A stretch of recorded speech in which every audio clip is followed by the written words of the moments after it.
Welcome to the Protagonist Pub. My name is Tammy, and this is where characters gather.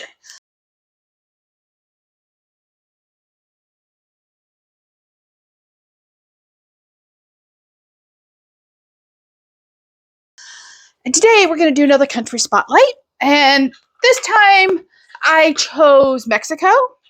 The day this video releases, it is Cinco de Mayo, and if you live in a southern border state, in particular in America, Cinco de Mayo is a very common celebration of Mexican heritage and culture. It is everywhere. I grew up with it just being a normal calendar event. It is, in comparison to the States, a minor holiday in Mexico. It is not Mexican Independence Day. It is, however, the celebration of the Mexican victory over the French. Yes, I did not misspeak. Over the French in the Battle of Puebla. And it, especially if you live in a state that borders Mexico, this is a very common celebration everywhere. So, in honor of that and my deep love for Mexico, I am going to put the spotlight on Mexico. And I, this time, have pulled a variety of books. Surprisingly, I have very few, aka none, Mexico-centric books on my shelves. I have no Mexican books on my shelves or Texas books on my shelves, but those aren't Mexico books. So I pulled from the library. I could list others that the library didn't have. If you're interested, I will make an Instagram story listing those covers. And that will be obviously on Instagram. So I pulled some cookbooks. I pulled some children's books. I have adult novels. I have middle grade. There's a classic in here. So I have a wide variety this month, or this video, for Mexico. When I was in graduate school, I spent an entire summer going to summer school in Mexico City. And this was long before cell phones, so I can't find the pictures anymore. I will, between timestamps in this video, I will insert a couple of pictures of major things to go see or experience in Mexico that I just fell in love with. I've been to Mexico City. I've been to Tijuana. We've been to Mérida. I want to say Mazatlan too. So we have been in Baja, Mexican interior. There are no friendlier people on the planet than you will discover in Mexico. Be it, a Spanish descendant in Mexico, an indigenous descendant in Mexico. They are all wonderfully sweet, accommodating people, especially when you travel and you don't speak Spanish fluently, which I no longer do. So, without further ado, let's talk about the books. First, let's talk about the children's books, which are, of course, buried back here. Okay, now I have the children's books. So, the first one is really a Christmas book. That is The Legend of the Poinsettia by Tommy de Puebla. Oh, wow, I just butchered that. Apparently, I still need more caffeine, even though it's afternoon and it's trying to rain. And this is a Christmas story, and it is for little kids. I mean, it is beautifully illustrated. And it tells the story of the Nativity and how the poinsettia came to be associated with Christmas. And it is a beautiful book. And this version is told in English. I believe my library also had it in Spanish as well. So that would be the first children's book.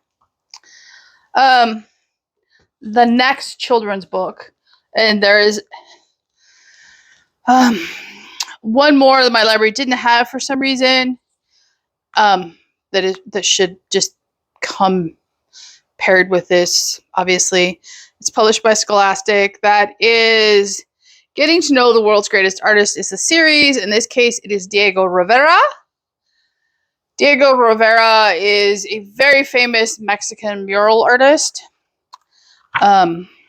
He studied in Europe. He studied with Picasso, and I've seen his murals in Mexico City. They are stunning. And what sets Diego apart is that he painted the common man, and his murals celebrated the worker and the middle class. Like, here's an example. He was married to Frida Kahlo, and they have a book of her, just like this one. My library didn't have it. And she's probably better known than Diego.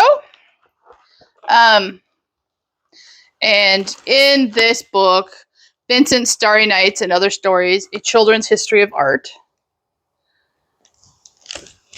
Frida has a chapter, and Diego does not. It mentions Diego. It talks about Diego, but it doesn't have a chapter dedicated to him. So here's a picture of Frida. This is, what is the title of this one? Self-Portrait on the Border Between Mexico and the United States, painted in 1932.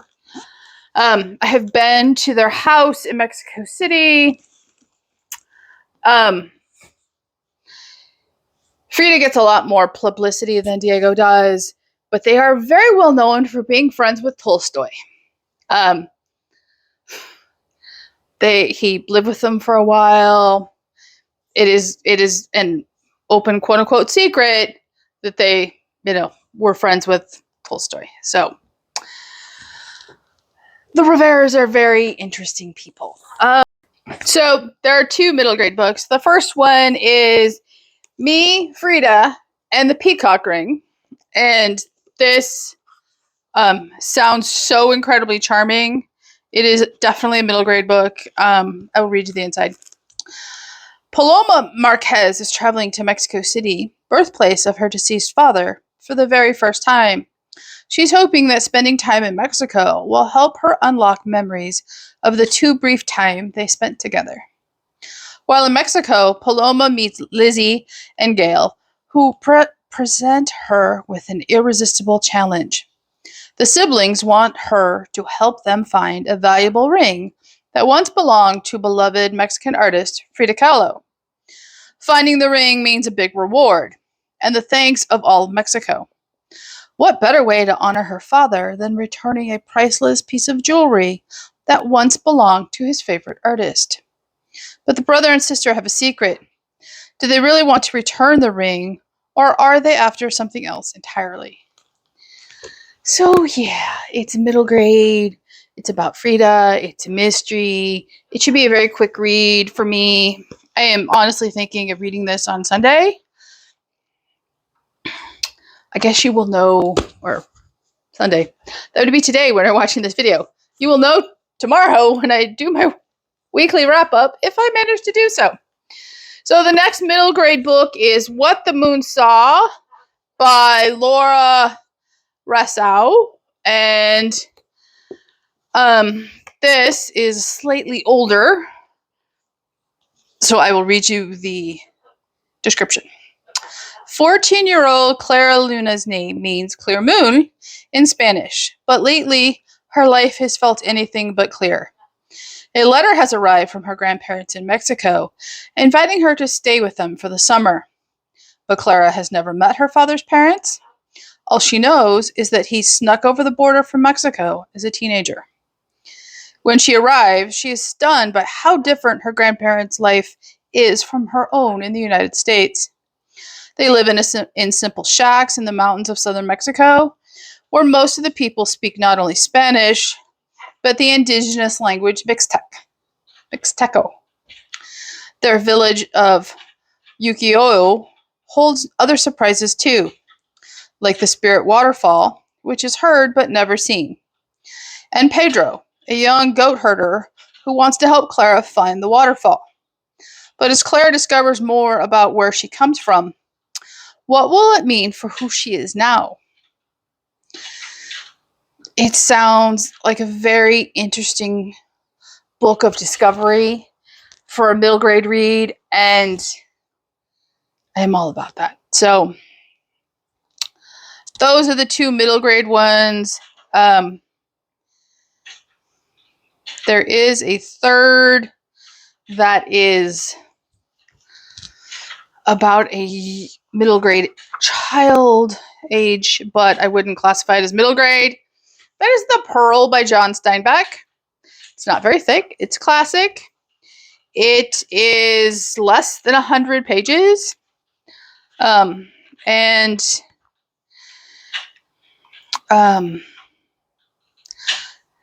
I will read you the very brief back. For diver Kino, finding a magnificent pearl means the promise of better life for his impoverished family. His dreams blind him to the greed and suspicions the pearl arouses in him and his neighbors, and even his loving wife cannot temper his obsession or stem the events leading to tragedy. For Steinbeck, that's talking about the intro. So it has a very long intro. It's definitely not middle grade fiction. That is a very young child. It cannot possibly be the husband. So we shall see. There are some illustrations in here, but they are very reminiscent of middle grade illustrations. So I have not read this Steinbeck piece. Again, this is another short one I could fit in on Cinco de Mayo, so we shall see. The actual story, they don't count the introduction, so it's less than 100 pages. It's less than 90 pages, actually, so yeah, that should be an easy fix. Okay, next up, let's do the adult novels. I will admit I have not read any of these. I will also admit that I want to read most of them. One of them I'm on the fence on, and I'll explain why when I get to that one. So, most of you have probably read this one. That is Like Water for Chocolate by Laura Esquerdo. I probably butchered that too. This, again, isn't very long. I'm trying to sneak a lot of things in because, my TBR obviously isn't long enough. That Pile of Possibilities was short this month, right? I have started this. It's told in 12 chapters. It goes by month of the year. And it's definitely a story that takes place in Mexico. And it's definitely a modern classic. Next up is The House on Mango Street by Sandra Cisneros. And this can probably be categorized as middle grade, but it says it's taught from grade school to university. I have not read it. It sounds amazing, though. It's about her grandparents, and I know her grandmother is referred to as awful grandmother. So, again, it's another very short one. It's 110 pages. So, will I get a chance to dive in this week? We shall see. Am I incredibly interested? Yes, I am. Yeah. So, and this is translated into English. So, okay. Now for the truly adult books. First up is The Murmur of Bees by Sofia Segovia. This I know is on Kindle Unlimited as well. This is a chunker of a book. It is 500 pages, and it sounds so fascinating, but I know myself. I know I cannot fit this in this month. So it will have to show up later this year, next year, sometime. And I will just, bold quote on the back. A wondrous change is coming to a small Mexican town. And this, I believe, is historical fiction. Yep, historical fiction. Set against the backdrop of the Mexican Revolution and the devastating influenza of 1918. The Murmur of Bees captures both the fate of the country in flux and the destiny of one family that has put their love, faith, and future in the unbelievable. I am fascinated by this. I want to read this. It has a beautiful cover. So, yeah, never heard of it till I was doing the research for this video. So, yeah, it has my attention. Next up, this used to be on Kindle Unlimited. It is currently off. That would be The Hacienda by Isabel Canez. And this is a historical mystery. Probably could even go under thrillers. I very much want to read this.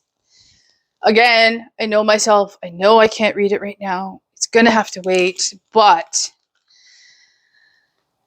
I'll just read the first paragraph. During the overthrow of the Mexican government, Beatrice's father was executed and her home destroyed.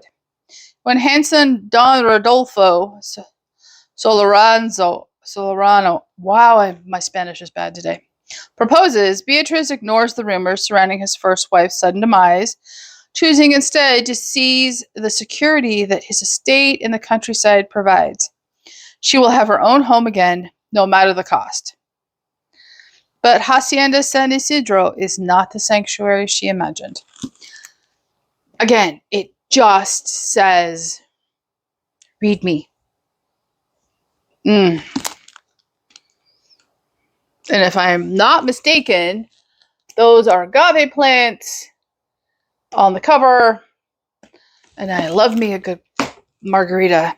So, next up, and the cover of this caught my eye, and it was a different cover than the library had, but that's okay.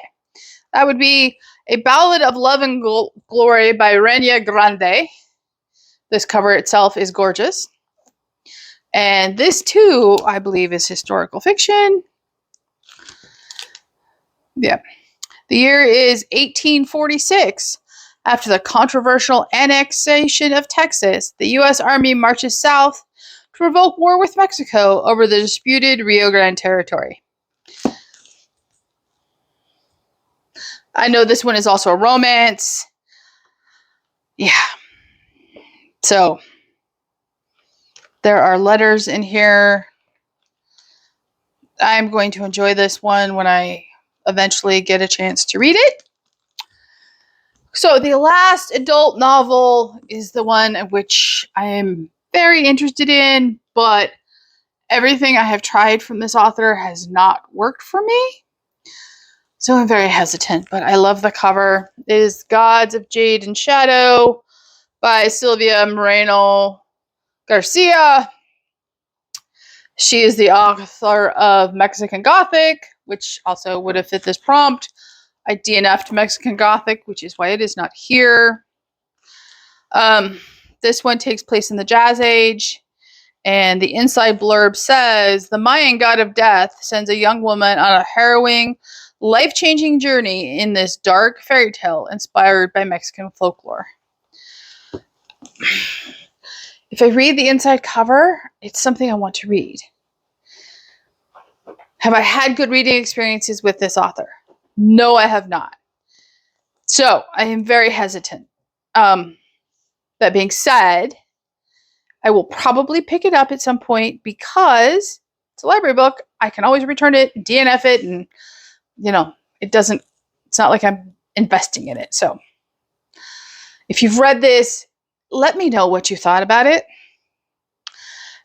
And if you think it was something I would enjoy, I would appreciate that help if anybody has read it.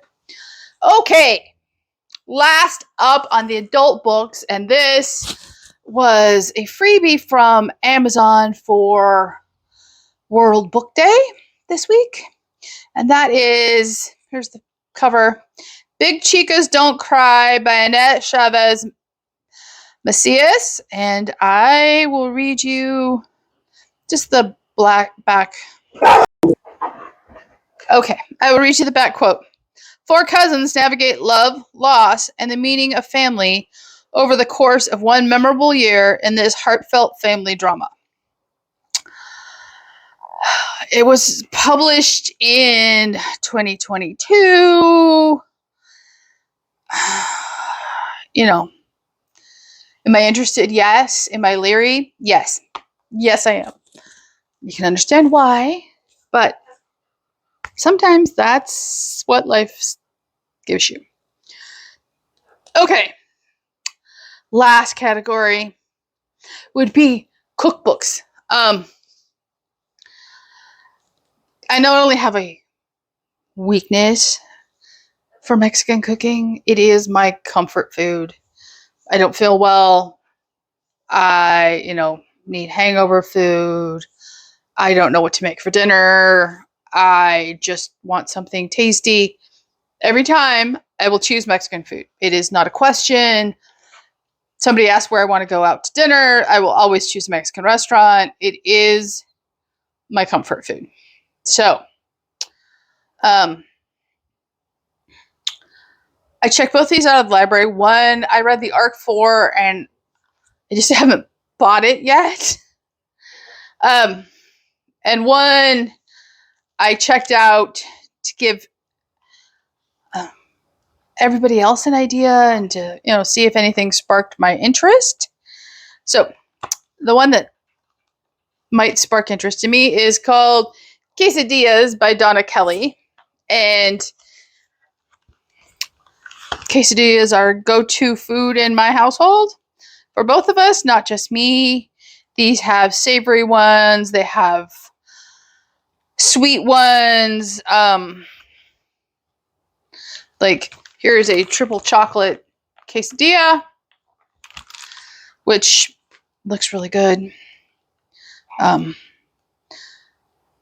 Here's a 3-bean torta, which again looks very tasty. I probably, I will look at these for inspiration, but I make quesadillas all the time, so this isn't anything unusual for me. A spicy Cuban. Yeah, I'm probably going to have to make that one for myself. I love me a good Cuban sandwich. Huh. Okay, I'll leave out the plantain. So, that is the quesadilla cookbook. The next one my library only has in Spanish. I reviewed the ARC in English. And that is the Mexican, I will put the English title down below. The Spanish title is La Cocina Casera Mexicana. And this is by Mili Martinez. This book is phenomenal. If you like Mexican food, if you need ideas that are tasty and authentic and delicious, I highly recommend this cookbook. There are pictures. It is meals. It is appetizers. It teaches you how to make tortillas if you don't know how to make tortillas. There's soups. There's, it is a complete cookbook. And I am in love with it. There is a new, there's a second cookbook just hasn't been released yet. Here's a picture of it right here. Dave doesn't know it yet, but he's buying me both of those for my birthday. Because obviously I need a new Mexican cookbook, so I might as well buy them both. It tells you how to make, Mexican hot chocolate and Mexican coffee. And if you haven't had Mexican hot chocolate, you have missed out. It is not American hot chocolate. Speaking of which, if you want a really good hot chocolate recipe, let me know and I will drop it down in the comments down below. So, those are a wide selection of books for Cinco de Mayo. It is a good day to grab yourself a Mexican meal and a good spicy watermelon margarita and celebrate all things Mexico, heritage and culture, and just enjoy the day. It's more than just Taco Tuesday.